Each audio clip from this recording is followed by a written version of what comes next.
myself wondering what did happen to the last 10. I ran away with my life, fast forward, never turn back again. It's kind of funny that the more we pass time, the more we need to set the rewind. And 19 was the year I had to leave you, but now I'm seeing all the signs. Is this really happening? I can't believe it's true. I'm just as surprised as you. Is this really happening?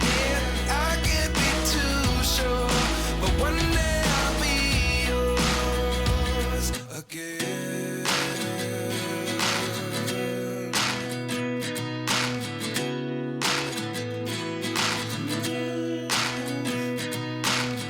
Life lessons come one in a dozen. The other 11 give something from nothing. I sit here looking for an answer. Maybe the biggest question was in the last chapter. You gave me the soul I have today. Without you I never could have moved away. But now I see what you teach. I do believe I always should have stayed. Yeah. Is this